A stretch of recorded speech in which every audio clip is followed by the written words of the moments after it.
Esse vídeo está sendo gravado para a disciplina de Psicologia Aplicada às Organizações e nós vamos tratar de homofobia no trabalho como reflexo da sociedade. Para apresentar esse trabalho, vamos ter eu, Mariana de Paula Magalhães, e o Daniel Campos Correia.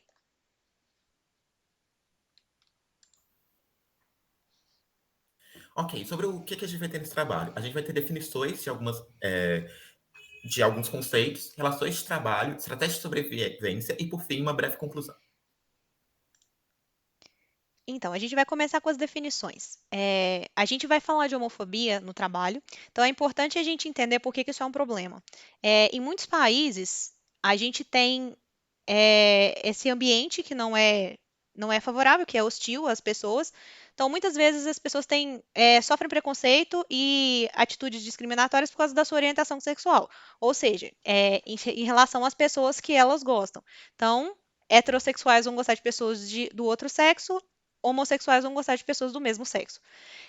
E a homofobia, ela pode gerar vários problemas em países que são mais conservadores, porque isso passa não só a ser uma situação desconfortável, mas as pessoas em geral são punidas com multa, com prisão, em alguns países elas são até executadas. Então, a homofobia, ela é definida como essa repulsa a uma pessoa, a um indivíduo que gosta de uma pessoa do mesmo sexo, e esse desejo consciente de punir essa pessoa por essa característica. Ok, agora a gente vai falar sobre outros dois conceitos, machismo e heteronormatividade. Aí você pode perguntar, beleza, mas por que machismo? Vamos lá primeiro pelo conceito. O machismo é basicamente a crença que tudo relacionado com o sexo masculino e o próprio homem é superior às coisas relacionadas ao sexo feminino. Então, dessa forma, a sociedade sempre tem em vista que tudo que é macho, viril, forte e relacionado ao homem sempre vai ser melhor. Isso está mudando, mas, no entanto, isso também reflete na homofobia, porque muitos gays, quando eles se assumem, eles têm de quebrar vários estereótipos na própria cabeça e eles realmente aceitam quem eles são. Então, dessa forma, se ele for um pouco mais afeminado, ele não vai ter medo de demonstrar isso e vai demonstrar quem ele realmente é. Da mesma forma que se ele não for, ele também não vai mudar seu próprio jeito. Então, com isso, quando tem essa questão de feminilidade, a gente acaba tendo um conflito com a heteronormatividade. O que é heteronormatividade?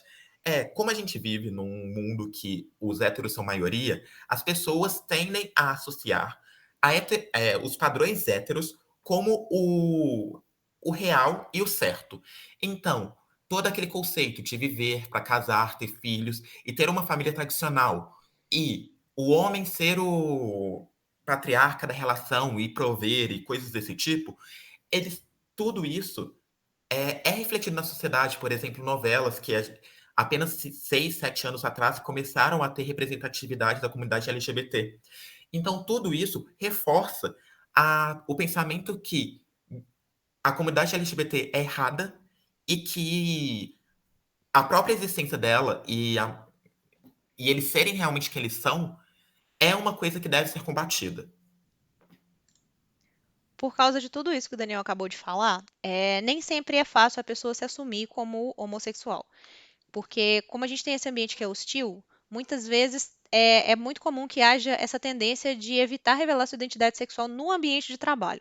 Então, muitas pessoas, existem, claro, os casos de que as pessoas mantêm até relações falsas dentro da família ou com os amigos para poder ocultar essa característica, mas é muito comum também que as pessoas sejam assumidas para a família e para os amigos, mas que elas escondam isso no trabalho, exatamente por ser ambientes hostis.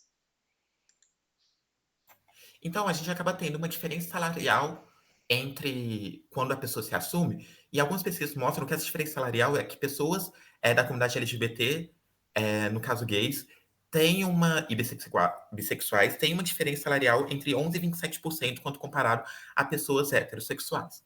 E, além disso, como hoje no Brasil a homofobia ela se enquadra no crime de racismo, para ser considerada homofobia e ter uma sanção, a pessoa tende a atingir toda a comunidade e não somente o indivíduo, gerando brechas em casos que a empresa não tem uma política favorável e não tenham realmente programas para aproveitar e realmente incentivar essa igualdade na empresa, acaba sendo muito difícil para essa população. ser realmente quem é, e acaba gerando uma pressão social. Então, dessa forma, muitas pessoas acabam pegando estratégias de sobrevivência para sobreviver no mercado de trabalho. E nessa parte do trabalho e dessa apresentação, a gente vai falar sobre estratégias da comunidade gay, especificamente. Pois é, essas estratégias de sobrevivência, elas assumem várias formas. A gente vai começar a falar primeiro sobre as pessoas que são assumidas. Então, uma postura que as pessoas podem tomar é de pacificadores, que é evitar qualquer tipo de conflito. As pessoas são sempre simpáticas, bem-humoradas, elas estão sempre oferecendo ajuda, e você pode ver que essas pessoas, elas estão sempre fugindo de conflitos para que elas não sofram a hostilidade do ambiente.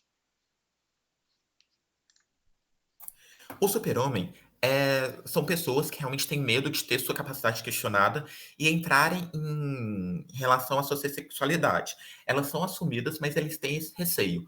Então, eles acabam se afundando em trabalho e focando muito na produtividade e, sempre que possível, reafirmam a sua produtividade e resultados obtidos para não dar brecha e não ter associado à sua imagem uma questão de sou gay, por isso não sou bom profissional. Então eles focam muito nessa produtividade.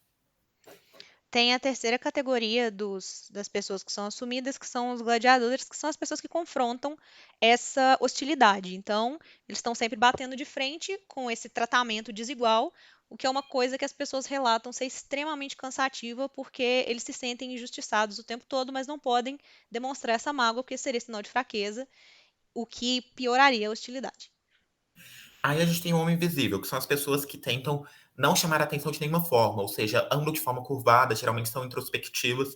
E o grande problema nesse caso é que geralmente são gays não assumidos e que eles impedem de assumirem posições de gerência, porque essas posições de gerência chamam atenção e com isso gera um conflito entre o seu objetivo dessa estratégia e a função. A gente tem aqui também na categoria dos não assumidos a categoria do machão, que a pessoa vai tentar se portar como o mais heteronormativo possível. Então, ela vai ser agressiva em relação a posturas que inferem que a pessoa é homossexual e elas vão tentar se comportar como o estereótipo do homem hétero. Aí a gente também tem a última categoria, que são sedutores. Elas sempre estão muito relacionadas com o machão também, mas nesse caso eles focam em bancar o Dom João com mulheres e sem falar de fazer galanteios e tem afirmações constantes sobre suas aventuras e dotes sexuais. E o grande problema disso é que cria expectativa nas mulheres, o que pode acarretar problemas de relacionamento e, quem sabe, até um desligamento da empresa devido a complicações. Então, a gente conclui nesse trabalho todo que a postura da empresa em relação aos homossexuais, à comunidade LGBT em geral, é muito importante para criar um ambiente que dê condições dessas pessoas trabalharem da forma correta e na maior produtividade delas. Porque quanto mais forte a postura da empresa, especialmente contra uma homofobia, e também a heteronormatividade, que é um pouco menos explícita, maior é a chance dessas pessoas conseguirem trabalhar num ambiente favorável a elas. E por fim, a gente percebe que isso é um reflexo da sociedade, que da mesma forma que a sociedade teve avanços, hoje tem pesquisas que apontam que 58% da comunidade LGBT é assumida no seu ambiente de trabalho. Então, dessa forma, a gente espera que com a mudança da sociedade, um dia a gente consiga a igualdade no mercado de trabalho. A gente agradece a atenção e o vídeo vai ficando por aqui.